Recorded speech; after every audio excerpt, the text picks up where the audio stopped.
Studio. Salut Cédric, comment vas-tu mon brave? Super bien Rémi, toi comment ça va? Ça va bien. Cédric, qu'on peut entendre le mardi à 14h dans Nouvelle Air. Absolument, avec beaucoup de fierté. Oui, étudiant donc au Collège Radio-Télévision de Québec et fan de cryptides, mais j'ai envie de dire de fantaisie en général. Tu sais, toi, même dans les emplois que tu occupes et autres, c'est quelque chose qui te fait triper, là. Si ça me permet pas de développer mon monde, mon univers, ça t'intéresse pas. Ça m'intéresse moins. C'est une des raisons pour laquelle la radio m'intéresse aussi. Ouais, c'est qu'on rencontre tellement de gens, on découvre tellement de choses qu'à un moment donné, ça devient incroyable, la quantité de choses qu'on peut découvrir. C'est une des raisons pour laquelle ce matin, quand tu m'as invité, je me suis dit, faut que je vienne parler de ça, de ces cryptides. Ouais, c'est quoi ça, une cryptide? Ouais, un cryptide, OK. Ouais, mais c'est un cryptide, là, c'est masculin comme terme. Mais les cryptides, c'est comme la frontière entre les animaux qu'on connaît tous, les chats, les chiens, les oiseaux et compagnie, et ce qui existe vraiment pas. Les licornes, les dragons, les géants à 3 têtes. Qu'est-ce que c'est le Seigneur des Anneaux, dans le fond? Ouais, puis dans Harry Potter. Dans Harry Potter, mettons. Les hippogriffes. Exact. C'est comme la frontière entre les deux. C'est ce qu'on a eu des preuves que ça allait exister ou que c'est assez proche de la réalité que ça pourrait avoir existé. Il y a un flou. Il y a un flou. Il y a un doute raisonnable. Exactement. Puis il y a vraiment des chercheurs qu'on appelle des cryptozoologistes qui vont travailler à prouver l'existence de ces créatures. Puis c'est ça que je paye leur salaire. Oui, mais tu ris, mais la majorité des cryptozoologues vont faire ça avec leur propre fonds. C'est vraiment comme un projet passionnel qu'ils vont faire. Moi, je vais prouver l'existence, mettons, je vais en nommer un que tout le monde connaît, le monstre du Loch Ness. Nessie, tout le monde le connaît, mais ça fait des centaines d'années, une centaine d'années au moins, que le lac est ratissé pour trouver cette créature, le nombre de canulars qu'il y a eu aussi sur le monstre du Loch Ness. Il y en a plein. Mais il y a des explications aussi scientifiques de qu'est-ce qui aurait pu apporter l'événement de Nessie, vraiment. Qu'est-ce qui aurait pu causer sa présence dans le lac? Ouais, ben moi, j'ai vu passer des histoires de... C'est un aspect de la photographie, puis de l'angle, puis de... Tu sais, il y a toutes sortes d'explications, là, parce que, tu sais, en 2025, avec la technologie, je peux pas croire qu'on peut pas aller voir dans le fond du lac, là. Avec l'intelligence artificielle, c'est ça le problème aussi. C'est qu'autant que la technologie s'avance pour les chercheurs, la technologie s'avance pour les gens qui veulent créer des canulars. C'est ça le problème. C'est le combat se fait des deux fronts, parce que c'est même pas les scientifiques qui disent non, les cryptides ça n'existe pas, qui sont les pires ennemis des cryptozoologues, c'est vraiment les gens qui disent non, je l'ai vu moi. Il est là, checker, on voit sa tête sortir de l'eau, puis c'est ils décrédibilisent. Exactement. C'est ça la grosse difficulté des cryptozoologistes. Mais on entend beaucoup parler de cryptides en Écosse ou mettons le Bigfoot aux États-Unis.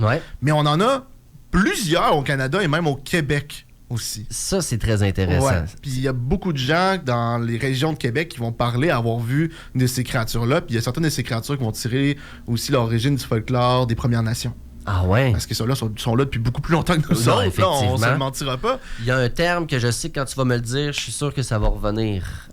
Comme une créature mystique dans la forêt. Je sais là. exactement de quel tu parles. Le Wendigo. Oui. Alors, c'est pas un cryptique. Non, exactement. Le Wendigo, j'y toucherai pas parce qu'il y a beaucoup de médias américains qui se sont appropriés le Wendigo dans des jeux vidéo, dans des films, dans des livres, puis qui ont tellement démoli le mythe originel qu'à ce temps, c'est rendu une créature assoiffée de sang puis qui veut manger avec des bois sur la tête.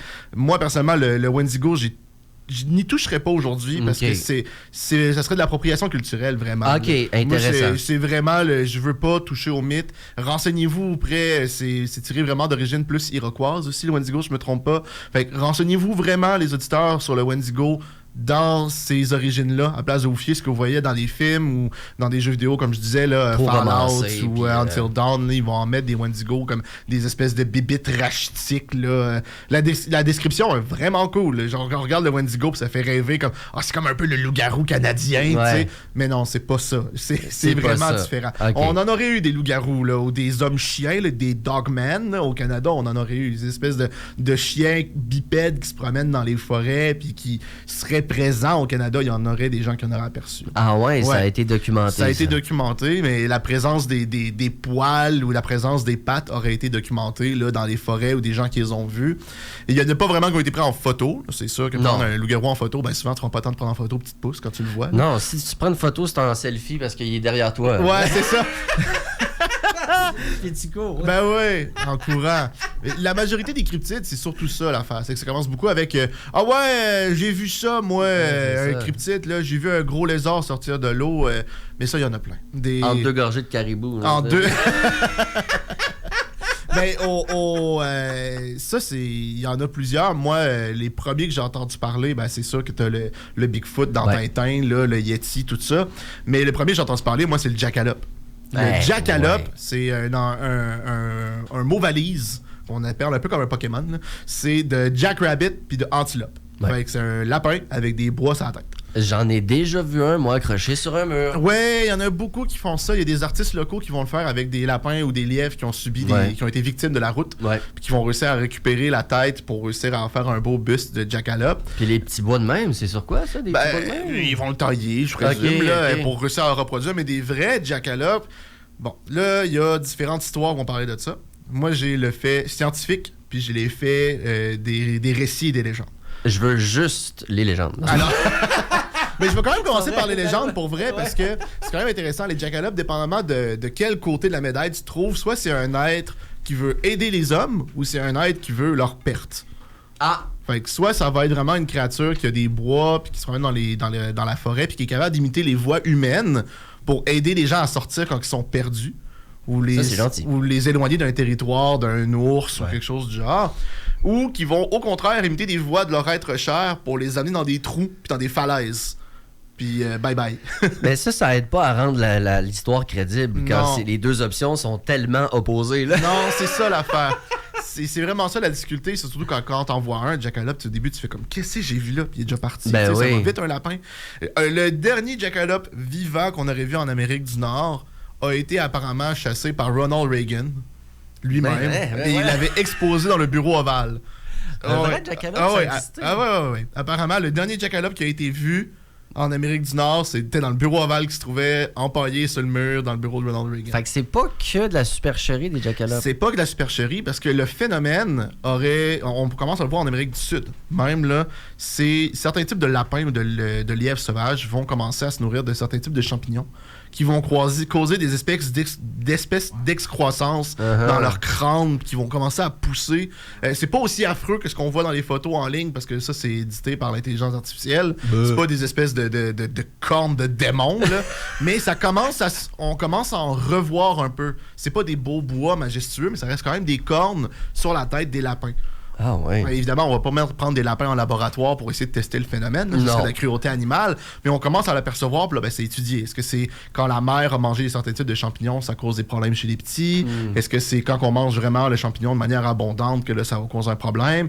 Est-ce que c'est juste quand le lapin est sur le point de mourir que le champignon pousse? Qu'est-ce que c'est exactement? Là, on est en train d'étudier le phénomène. Mais un jackalope, c'est donc un lièvre avec des bois et c'est un des cryptides les plus connus au Québec, mettons. Mais il y en a d'autres. Connu, mais il y en a d'autres. Ouais. S'il y en a d'autres, ben là, si tu regardes dans les monstres lacustres, des monstres des lacs, là, t'en as plein. Là, t'as, mettons, Memphrey. Memphrey Magog. Du lac Memphrey Magog. Oui, effectivement. Mais Memphrey, c'est une espèce de lézard des mers à la peau noire écailleuse, comme un crocodile, qui protégerait les environs de Memphrey Magog. Ça s'en prend. Oui, ça en prend. C'est un esprit gardien. T'as aussi... Sécurité publique. T'as aussi Ponique. Ponique? Ouais, du lac Ponicamouk. Ah ouais! Qui fait la même chose, une espèce de grand lézard de 60 pieds de long là, qui vivrait dans le lac, il s'appelle Ponique, il vit dans le lac Ponicamouk. Ouais. Qui serait là pour protéger les habitants. Là. Vraiment, il y a des gens qui pensent déjà l'avoir vu en se promenant en canot, puis qui passeraient en dessous pour vérifier que c'est vraiment des gens qui sont là pour la sécurité de l'environnement, tout ça. Ben, il y a une explication historique. Oui. Possible. Il y a un curé, je me souviens plus du nom du village, là, sur le bord du lac Poigny-Gamouk, qui aurait tenté d'élever des... voyons, comment ça s'appelle ces poissons-là? Des esturgeons. Ouais. C'est en plein ça, puis ça vient énorme des esturgeons. C'est ça le problème, c'est qu'un esturgeon, ça n'arrête jamais de grandir. C'est comme les oreilles humaines. Un esturgeon, ça n'arrête jamais de grandir. Donc, un esturgeon qui arriverait à devenir excessivement vieux serait énorme. Si son environnement le permet. Si son environnement le permet, mais l'environnement au Québec est quand même assez propice aux esturgeons. Parce que c'est l'eau douce. Tu regardes le Saint-Laurent, il y a des gens des fois qui vont dire « Ah, il y a des requins dans le Saint-Laurent. C'est juste des très gros esturgeons. Ils ont de la place. Parce que je te montrerai une photo de dessus d'un esturgeon et d'un requin. J'ai peur aux deux, là. C'est très similaire, mais il y en a un des deux qui a des dents, puis l'autre, non. Une différence intéressante à connaître. J'ai travaillé à l'Aquarium du Québec, puis j'en ai vu des esturgeons, puis ça peut être massif. Là. Vraiment, autant un esturgeon, tu te dis, oh, c'est pas trop gros, c'est un bras de long, un esturgeon, mais des fois, c'est 2 mètres de long, puis t'es comme, OK, bonjour, vous. Et ça crée des légendes dans certains lacs. Mais même des gens qui disent qu'ils ont vu des sangsues géantes. Puis on parle vraiment des espèces de serpents de mer de 3, 4, 5 mètres de long. C'est des sangsues. Imagine ça qui sort de l'eau, mais ça, encore là, des serpents de mer, il y a des gens qui disent qu'ils en ont vu au Québec ou dans des baies comme à Tadoussac. Ça, c'est un fait cocasse. Ça, c'est assez amusant. Ça me fait pas rire, moi. Non, mais la raison de pourquoi les gens en voient, tu sais, un gros mammifère dans l'eau là, que des gens vont voir dans le coin du fjord de Tadoussac, tout ça. Mettons qu'un gros mammifère, une baleine. Ouais. Alors, un mammifère, ça a un système de reproduction qui est très similaire à celui des hommes. Donc, les mâles ont un organe pénien. Hein? Ouais. Voilà. Ben, à un moment donné, cet organe-là, il sort. Ben, quand une baleine se retourne et que cet organe pénien sort de l'eau un peu courbé parce que c'est très long et flaccide, ça a l'air d'une tête de serpent de mer qui sort de l'eau. Fait qu'il y a des gens, des fois, de loin, qui disent « J'ai vu la tête de tel monstre dans l'eau. » C'est un membre pénien de baleine. C'est une démonstration phallique de la nature. Absolument, oui. Mais ça, c'est dans les monstres les plus drôles, évidemment. Là. Mais on en a, par exemple, des monstres qui font peur. Là, on est dans Halloween. Là. Le gougoué. Je sais, c'est un nom bizarre. Là, le gougoué ou le monstre des 7 chutes. Ça, par contre, c'est un monstre, quand j'ai commencé à chercher là-dessus, il y en aurait dans l'Ouest canadien et autant dans l'Est aussi. C'est un monstre qui va trouver des gens, ils vont leur arracher leur tête et dévorer seulement la tête humaine. OK? Puis c'est tellement présent qu'il y a dans le coin de la Colombie-Britannique, il y a carrément quelque part qui s'appelle la Headless Valley, la vallée des sans-têtes, parce qu'il y a tellement eu de crimes ou de morts qui ont été retrouvés de gens décapités de manière brutale et animale. Il ne peut pas GRC là-dessus. C'est ça l'affaire, c'est que c'est un cryptide. Il y a des gens qui ont des photos de ça, mais la population serait haute. C'est pas juste un individu de ces bébites-là, c'est une espèce de grand homme singe avec un visage un peu allongé et rouge. Les gens vont dire ce qu'ils veulent pour rendre ça démoniaque, là. Mais ça existerait, puis ça serait dans les bois, là, dans le monstre des 7 chutes, mais dans le coin de la Colombie-Britannique, dans le nord du Québec, il y en aurait. Mais à quel point il y a plusieurs individus puis on n'arrive pas à les trouver. Un exemple qui est aussi de dire, s'ils sont plusieurs, on va les trouver à un moment donné. Loin de chez nous, on s'entend. Allons en Chine, il y a des gens qui ont fait il y a plusieurs centaines d'années, de l'exploration dans le coin de l'Asie, en Chine, et qui ont trouvé des gros ours noirs et blancs. Qu'on appelle maintenant des pandas. Oui. Voilà. Mais ils ont trouvé ça, ils ont rapporté ça dans leurs recherches, on a trouvé des gros ours noirs et blancs. Mais les gens, on va prouver l'existence de ces créatures, et ils n'en ont jamais retrouvé. Donc ils se sont dit, c'est un canular, c'est faux. Et des centaines d'années plus tard, on a retrouvé des pandas vivants. Ah ouais? Fait à quel point est-ce qu'on n'est pas capable de trouver des créatures de la taille d'un ours? Imaginez le nombre d'autres créatures qui peuvent se cacher quelque part sur notre planète. Là. Et ça, c'est sans parler, c'est complètement autre chose, mais des fonds marins. Tu sais, quand on sait que 80% des fonds marins sont inexplorés, là, c'est dégueulasse. Mais on pourrait aussi croire que dans les contrées lointaines, les forêts, etc., on n'a peut-être pas tout vu. Tu sais, on se pense toujours tellement hot, les humains. On se dit toujours, regarde, des sommités, comprends-tu? Mais on se disait ça il y a 400 ans aujourd'hui. Aussi, puis quand on regarde ça, on disait, Colin, on comprenait rien. Il y a 400 ans, on venait de fonder le Québec, quasiment. C'est ça, exactement. On avait encore un territoire au complet à découvrir. Oui, pour nous autres, effectivement. Mais ça démontre quand même à quel point il y a une riche histoire de cryptides au Québec. Y a-tu des livres, des documentaires, des sources comme ça que tu recommanderais aux gens? Alors, des livres, il y en a plein. Il y a un cryptozoologue québécois qui a vraiment fait ses preuves dans des recherches, Yvon Leclerc. Yvon Leclerc a même écrit différents livres de recherche sur des créatures un peu comme le Bigfoot canadien, si on veut. Puis même si au départ, il était appelé pour debunk, j'ai pas le terme, là, pour démystifier, dire « Ah non, ça se peut pas Ouais. ». Ils ont trouvé des empreintes de pas d'un Bigfoot, qu'en faisant le moule, il y avait tellement une belle empreinte qu'il y avait même l'emplacement des os du pied qui était plus proche du singe que de l'homme. OK. Mais là, ça peut pas être un être humain qui a fait cette empreinte-là pour le fun. Là. Personne n'aurait calculé l'emplacement des os du pied. Là.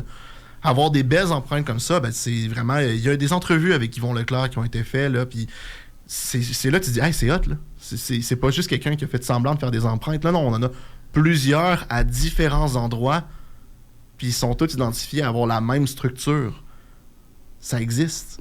C'est ça, la cryptozoologie, ça existe, mais on le voit pas. Il est où, le Moses? Puis, tu sais, à voir comment les humains traitent les animaux, là. J'ai comprends de vouloir rester caché. Ben oui, exactement. Là. Ben, tu ris, mais il y a... dans les années 90, il y a des gens qui ont dit avoir trouvé un spécimen vivant de castéroïde. Tu vas me dire ce que c'est. Alors, un castéroïde, c'est comme l'ancêtre très préhistorique des castors qui font 8 à 11 pieds de long. Ouf. Ouais, fait que c'est un très gros castor. Oui. Mais ils ont dit, des gens qui l'ont trouvé, ah ben oui, on l'a trouvé, on l'a tué, puis on a pris sa fourrure. Les gens, vous avez trouvé un fossile vivant, puis la première chose que vous faites, vous le tuez pour sa fourrure, puis ben la fourrure, ben c'est bien beau, là, mais rien nous prouve que c'est ça. Non, c'est effectivement. comme, ok, c'est du poil de castor, puis as-tu été rapiécé correctement pour pas que ça paraisse? Si c'est des spécialistes de la traite de fourrure, on peut pas le savoir. Ouais. Vous n'auriez pu pas le prendre en photo, là. Des années 90, on n'a pas d'iPhone, mais quand même, Non, là, les effectivement. chums, au pire, s'il est mort, prenez en photo mort à côté de vous comme une histoire de pêche ou quelque chose. Puis de nos jours, ce serait de l'IA, mais à l'époque, on aurait pu croire que la photo est vraie, effectivement. Mais écoute, on s'entend. Mais la première photo du monstre du Loch Ness qui a été prise puis reconnue comme étant le Loch Ness, t'as viré à l'envers puis c'est un labrador. Là. Fait qu'à quel point le trucage était avancé à l'époque, on n'ira pas jusque-là. Mais quand même. Mais non, si jamais vous êtes intéressé au Grand Singe, je vais dire ça comme ça, de Québec, dans le nord du Québec, un peu plus vers l'ouest, regardez des entrevues avec Yvon Leclerc. C'est un cryptozoologue québécois vraiment impressionnant. Il a fait plusieurs expositions dans des musées, il a écrit des livres aussi, il a participé à l'écriture de certains livres. Là. Allez voir ça, c'est super intéressant. Puis c'est local. C'est un gars de chez nous, là. En plus, c'était très intéressant. Cédric Plot, toi, qu'est-ce qui t'attend pour l'Halloween? T'as-tu un party? T'as-tu quelque chose? Moi, je travaille à soir. Justement, une place avec plein de beaux cryptides. Là. Ouais? En plus, l'icône, c'est le jackalope. Je suis du tout nommé à la place. Ben oui, oui. Cabinet Mystéris, jeu d'évasion là, immersif avec, nous autres, dans notre accueil, il y a plein de cryptides. Si vous voulez jaser de cryptides, moi, je suis là. Fait que venez-vous-en avant votre jeu, là, puis on va prendre une petite tasse de thé, on va vibrer, puis en plus, c'est dans quel endroit? Chemin Sainte-Foy, Okay. juste en face du Cégep Garneau, pas très loin, là, Okay. 1535, Chemin Sainte-Foy. Fait que c'est un jeu d'évasion. Des jeux d'évasion immersif. immersifs. Ouais, avec plein de personnages, des acteurs dans la salle. Puis, vraiment, c'est trippant. Là. Ça peut te faire un bon party. Si vous voulez quelque chose d'Halloween réservé à soi, on a 2 jeux vraiment intenses. Pour ça, le jeu d'horreur Magnum Opus, puis le jeu d'action qu'on peut rendre assez intense, Ferraille hurlante, là, accrochez votre sucre avec la broche. C'est une très très belle option pour ce soir. Cédric Plot, vas-tu à l'école? Là? Ah ben non, pas tout. Vendredi, il n'y a pas de cours. Il n'y a pas de cours! Ben, c'est pour ça que je suis là ce matin, j'en profite. Ben, puis il a pris son congé pour venir faire de la radio. Hey, c'est pour très moi, gentil. c'est un honneur. Ça a été très agréable, Merci Cédric. beaucoup. Merci beaucoup. Bonne fin de semaine. À toi aussi. Merci. N'ayez pas trop peur des cryptides. Là. Non. Intéressez-vous-y. Je l'ai eu du premier coup. Ça ressemble. 9h06 maintenant. Merci beaucoup d'avoir